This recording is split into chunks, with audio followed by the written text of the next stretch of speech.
Welcome to this lecture series in real analysis. In this lecture, we'll discuss the notion of the limit of a function at a given accumulation point. We will define everything properly. So, of course, we will need to know about accumulation points. Let me maybe recall the definition. So, you have a subset S of real numbers, non-empty.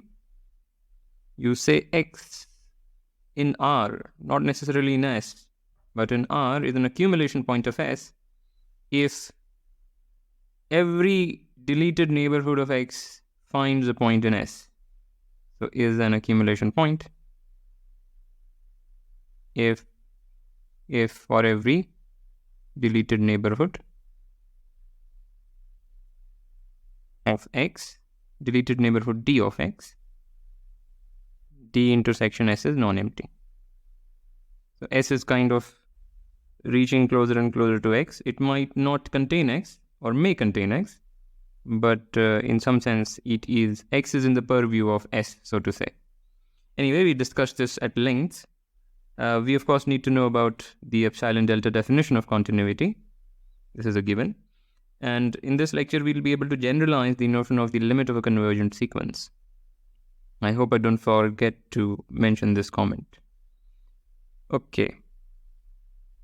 Here are some problems for practice. And now let us get started. So first, let us try to at least motivate what are we trying to capture. I'll try to motivate it. I don't know if I'll do a good job. So fix a function from an open interval a comma b to reals. Let's say this is the graph of the function. And now let's look at the real number b. B is not in the domain of the function. That's okay. Still, if you look at points which are nearby b or in a neighborhood of b, but also in the domain of f. So the points which are in a neighborhood of b and also in the domain of f are such points. One such, you take one neighborhood of b, this is one neighborhood of b, and intersect with the domain, you'll get all these things. And if you look at the behavior of the function on this part, it kind of is trying to scream that as you come closer and closer to b, the function becomes closer and closer to this value, whatever that value might be. It is almost like the function wants to take a value at b, but since it is not defined at b, it's not very happy. There is a well-defined value that there is a real number we can associate to the real number b, which somehow is capturing the local behavior of the function around the point b in a certain sense. It's kind of capturing what the function is trying to become at the point b. Okay, and we don't necessarily need to take the boundary of the domain. Let's take a point inside the domain. Let's call this point maybe C.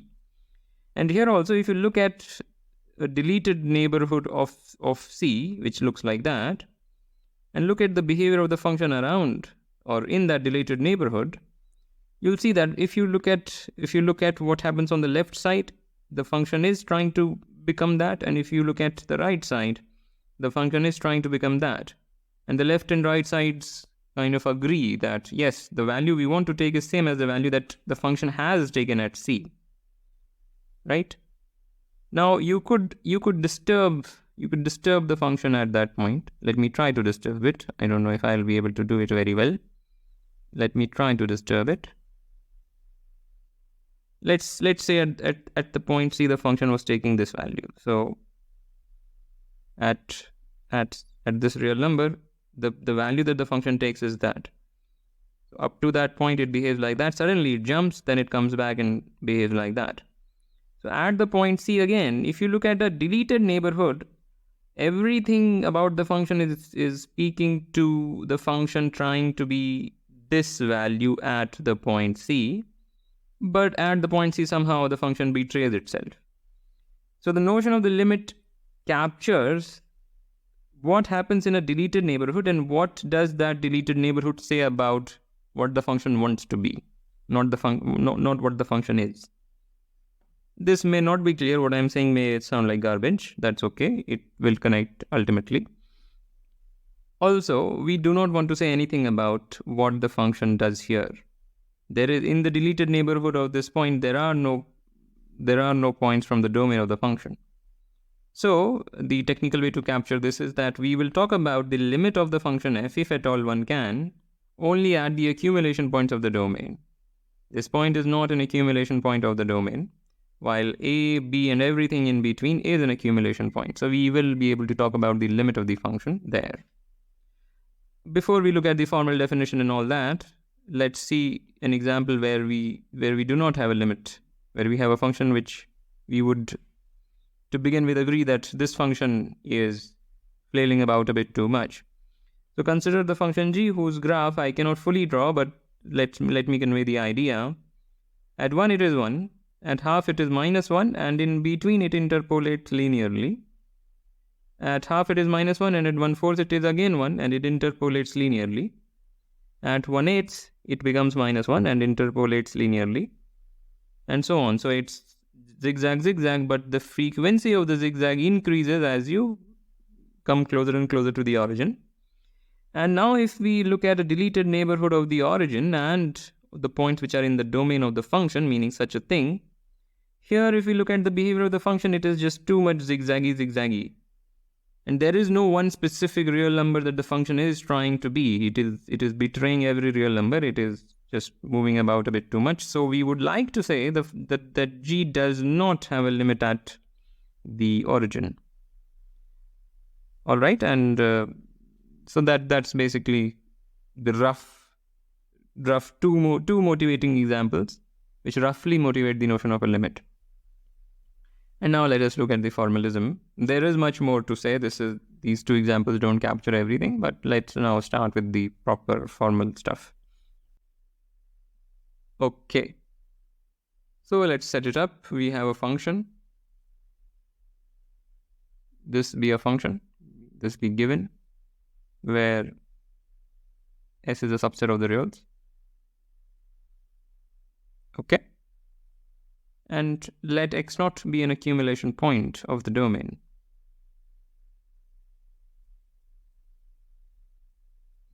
All right. Then we write lim x going to x0 f of x is equal to L. Even before this line, I should have written let L be a real number. Then we write this is statement.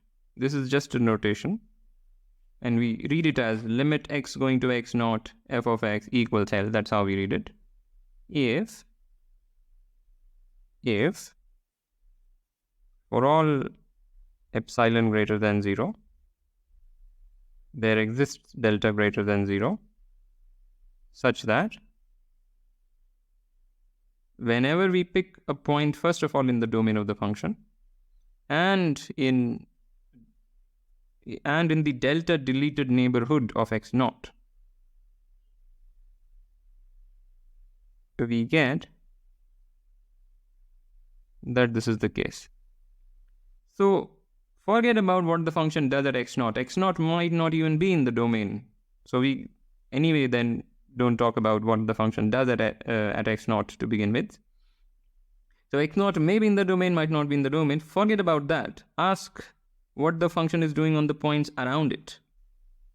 Of course, the points in the domain, because the function is defined only in the domain. So forget about the point x0. Ask all the points in the domain which are around x0 and consult them to decide what the function was trying to be at the point x0. So if it was trying to be L for each epsilon, there should exist a delta deleted neighborhood such that inside that neighborhood, all the points in the domain are epsilon loyal to this number L. Okay? Right. So when this happens, we say that limit exists. If such an L exists, we say limit of the function exists. There is something wrong here. Yeah, that's fine. Let me come back to that comment. Just 1 second. Yeah. So when such an L exists, we say that the limit of the function f exists and is equal to L, limit of the function at x naught, or as a x approaches x naught, that's also how we read it. So when there is such a real number L, such that this equality indeed holds, we say that the function f has a limit as x approaches x naught, or at the point x naught, and that limit is L. And to solidify that statement, we should first of all establish as an exercise that if there is an L for which this happens and there is an M for which this happens, then L equals M. Right? So it cannot be that there are two different real numbers which give this equality. So the limit of the function, if it exists at the point x naught, and remember x naught is an accumulation point of the domain, if the limit of the function f exists, then it is unique. There is only one L, at most one L, that can satisfy this equation. There may be no such L, as we kind of saw in the motivation, but if there is one, there is only one. So this is an exercise. Let me write it. Important exercise. Just a very simple epsilon delta exercise. Okay. So I hope the motivation and the formal definition connect in your mind. And if they don't, think about it. Stay on it a little bit. And now let us look at examples. So here is our simplest example. We have a function defined on all real numbers. So this is supposed to be, there is a function from all real numbers to all real numbers was, and the graph of the function is drawn. At 0 the function takes the value 1, but apart from that it behaves like the identity function. Okay, so here the limit of the function as you approach 0, it exists and is 0. Because if you look at all the points in the deleted neighborhood of 0, they are very well agreeing that the function is trying to become 0. Okay, so this is there, and you should prove it using the epsilon delta definition. So fix an epsilon, as I've drawn an epsilon band. Can you find a delta such that in the delta deleted neighborhood, and the points in the domain, but the domain is everything, so that kind of goes away, that such that in the delta deleted neighborhood, f of x minus 0 is less than epsilon? Indeed you can. If you choose this band to have width 2 epsilon, then the epsilon deleted neighborhood of 0 works. Since this is the 45-degree line, if this distance is epsilon, that is epsilon, and that's it. So formally write it down, prove it formally. It's not a hard thing to prove. Okay, another example. Here again, the function is defined from reals to reals. So every point is an accumulation point of the domain. Let's talk about the limit at 0 again. And before I get there, let me mention that limit of x going to x naught of f of x in the previous example is x naught. So in general, even if you choose a point which is not the origin, of course, the delta deleted neighborhood of this point witnesses that the function is trying to become the value x naught at the point x naught. So that happens more generally here, not only for the origin. All right, what about this guy? At the origin, this function, does this have a limit?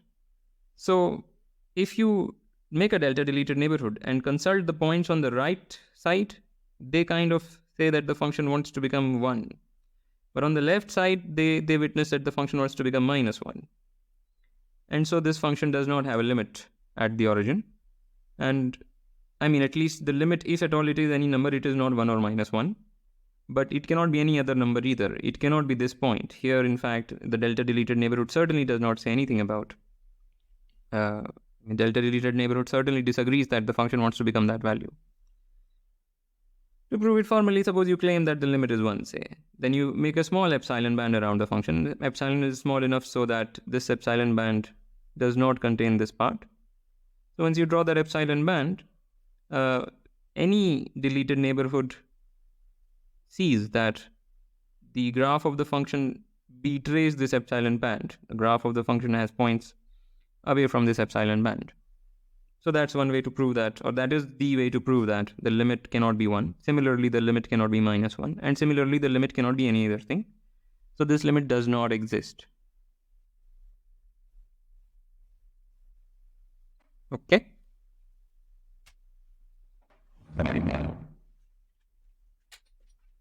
We tried to do the needing and all.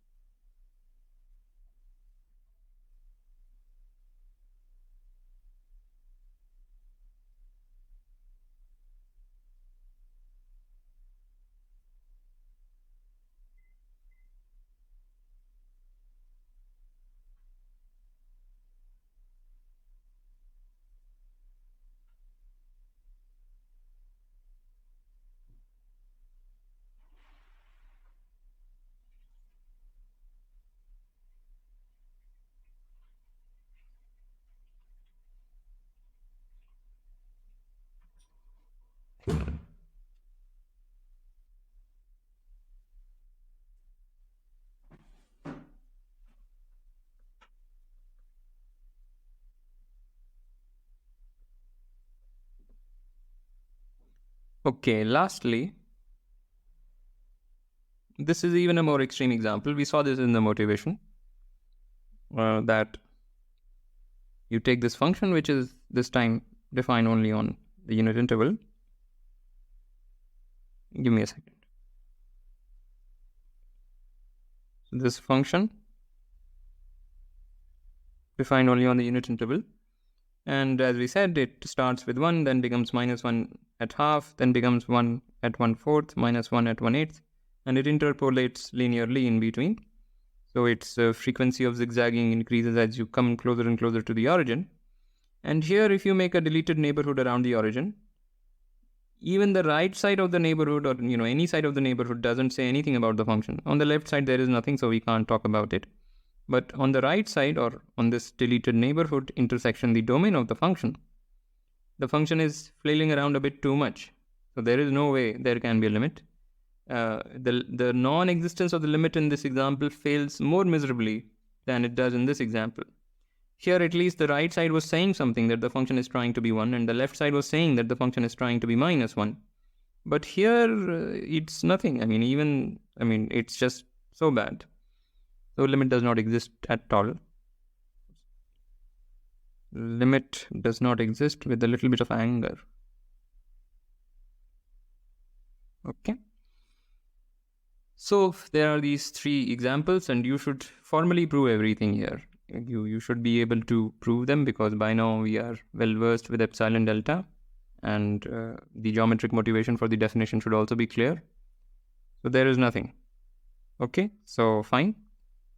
Now for another kind of limit, so to say. So suppose f is a function from some subset of reals to reals, and again we have an accumulation point of the domain, call it x0. Then we write limit x going to x0 f of x is infinite if maybe let's see an example before I write down the formal thing. So here we have a function going from punctured real numbers. So at 3, the domain, the point 3 or the number 3 is not there in the domain. The target is obviously R, and this is the function. Takes little x to 1 upon that thing. So as you look from the right side, the function blows up this way, and from the left side, the function blows up that way. Since it is always a positive number, the function's graph will always be above the x-axis. So it's like a volcano. And again, if you look at a deleted neighborhood of 3, the function, the behavior of the graph of the function is screaming at us that I want to become larger and larger and larger. So formally, once you fix some threshold, let's say this value, there is a small enough deleted neighborhood such that within that deleted neighborhood, the function always exceeds that threshold. And that is true for any threshold that you fix. Right? So that is what is meant by this equation. And now we'll just express that in words. So we'll say this is infinite if for each threshold, for each threshold n, there is some delta greater than 0 such that in the domain of the function and in the deleted neighborhood, delta deleted neighborhood,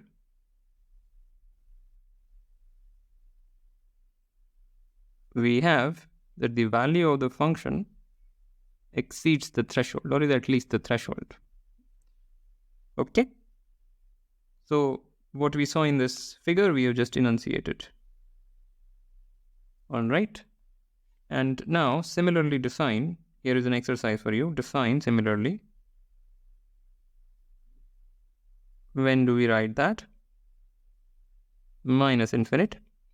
So you can similarly define this and come up with an example. You can just write a minus sign here and the graph of the function will flip like that. Okay, so that's another kind of limit. It seems, to me, it's a little bit disturbing that we have to put this in a separate setting, like the previous. Yeah, so when this happens, we still say the limit does not exist.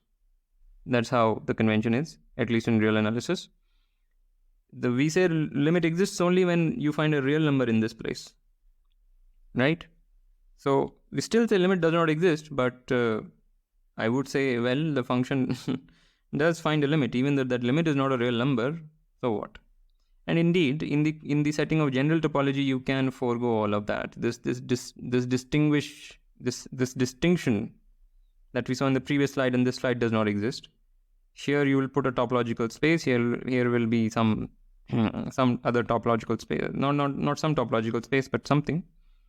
And you can talk about the limit. And there is no distinction between infinity and that. But anyway, that is for another course. So fine. So we have this. And now let's see another kind of limit. And this is our function. If you graph that function, you'll get this kind of thing. Just verify. And now as you go closer and closer to infinity, or in other words, if you become larger and larger, you'll see you'll become closer and closer to the value 3. The larger you become, the closer you will be to 3. The larger you go, the closer you are to 3. Formally, once you fix a threshold, let's say I want to be epsilon close to 3, there will be something in the domain that will have the property that whenever you're larger than that, you will be epsilon close to 3. So we'll just write that down in symbols. So if for all epsilon greater than 0, there is some natural number such that whenever you're greater than that natural number and in the domain, you see that the value of the function is epsilon close to the claimed limit. Okay, and again, you can prove that if there is an L, there is only one such L that you can prove. Okay. What else do I want to say here? So yeah, so here, the non-boundedness above of the domain is kind of saying that infinity is an accumulation point. You can, that's not a formal statement, but heuristically, you should be able to connect.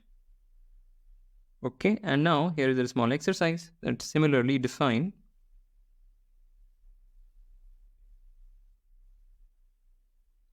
So if the domain of the function is not bounded below, then you can talk about that thing, if at all there is an L which satisfies this. The same thing. Okay, so here also we say that the limit exists. Since it is a real number, we'll say that this limit exists and is equal to L because it is a real number. And now for the fourth kind of limit, you can guess. Here, again the same setting, f is a function from S to R, S assume is not bounded above, we write limit x going to infinity, f of x equals infinity if, again, let's look at the example. So here our function is from reals to reals. Clearly, I mean not clearly, but clearly s is not bounded above. Then as x becomes bigger and bigger, fx becomes bigger and bigger. If x is big, x square is big, and therefore, I mean, that is the idea. So here we would like to say that the limit that this expression is infinite. So let's just write down the formal statement. If for all for all numbers m, there is a number n such that if x is in the domain and you are at least n, then the value of the function is at least m. You've chosen a threshold. As soon as you choose a threshold, there is some number such that whenever you are greater than that number and in the domain, the value of the function is at least that threshold. We have that, and similarly you can define these three things, just the variations of that guy, and come up with examples to show that. And here in particular, I mean, here you can also see that if you go to minus infinite, this is that. And unfortunately, the convention is that still we say that the limit does not exist because it is not a real number. We still say that the limit does not exist, but that's how it is. Okay. Let me take one more example. So this is our function defined that way for x not equals to 3 because 3 is not in the domain. And then we would like to say that in this limit, 3 is not in the domain, but it is an accumulation point of the domain. Then this limit is equal to, I think, 1, not 5, 1. Why is that? Well, very simple. Because what is fx? Fx is by definition equal to that, but the numerator factorizes to give this thing, which is equal to x minus 2 for all x in the domain. And from here you should be able to easily prove using epsilon delta that this is equal to 3 minus 2, which is equal to 1. So how to compute limits? We will see this a little bit more in coming lectures, but for now you should be able to prove this at least. When fx is equal to that thing, you should be able to prove that. Okay. So, maybe since I forgot to mention, let me mention it here, that if f is a function from naturals to reals, then whatever we said about this definition, limit x going to infinity, if we write this or that, or the various other counterparts where, let me write plus minus infinity here, right? So whatever was the definition of it, this is as good as asking, or even before that, what is this? This you can think of as a sequence of real numbers. A sequence of real numbers is just a function of this sort. And you can ask if that sequence is convergent. So when we write that, it is same as the previous thing, like saying that the sequence converges to L is same as this. We defined something more general, where you could take any subset here which has no bound above. You can ask that question for any such function, but when you restrict that definition with s replaced by the natural numbers, you recover the notion of convergence, and you also recover you can ask if a sequence converges to infinity or minus infinity, right? So that also you recover. So this generalizes the notion of the limit of a sequence. Now we have a more general object. We can ask for limit of a function with S being any subset of the reals, and the only constraint is that the point you feed in, the point you ask the limit at, should be an accumulation point of the domain, that's all. Okay, or in the case when the domain is not bounded above, you can ask for the limit at infinity, because this is sort of an accumulation point of a non-bounded above set. All right, so I should have mentioned it previously, but I forgot. Now, one last thing, perhaps. Yeah, this is the last thing. So fix a function from subset of reals to reals and x naught be an accumulation point of S. Then we write limsup x going to x naught f of x equals L. Here's this limit of the supremum. That's what limsup is supposed to be, the supremum over delta deleted neighborhood. We don't care what happens at x naught.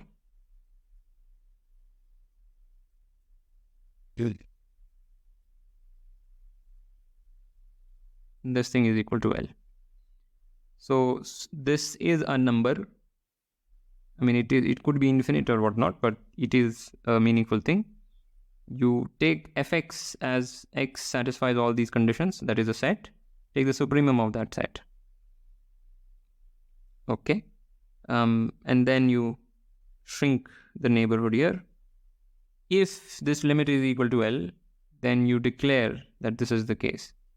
So I don't want to get into too much explanation here. You should try to unravel these definitions for yourself. Okay, and whatever we defined for sequences, we defined limsup of a sequence n going to infinity an. You can recover that definition when you take S as a set which is not bounded above, write infinity here and L for L, and you can similarly come up with the correct definition, which generalizes the notion of limsup of a sequence. And here is also an exercise for you that limit x going to x naught f of x is L if and only if the liminf, so I haven't defined liminf, but that is also an exercise. You should define what this means. If and only if liminf is equal to limsup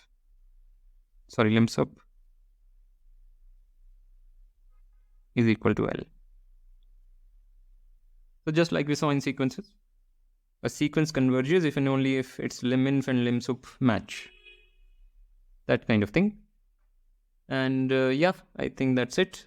Here, I do not want to give too much exposition. We will not be using this concept all that much, but it is important to be able to understand this and fill in the details for yourself by now.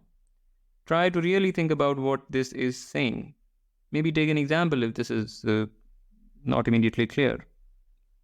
But abstractly, you should be able to think about the graph of a function and what this quantity is and then what that quantity is and so on. Okay, so with that, I want to end this lecture. As usual, like, comment, share, subscribe, and I will see you next time.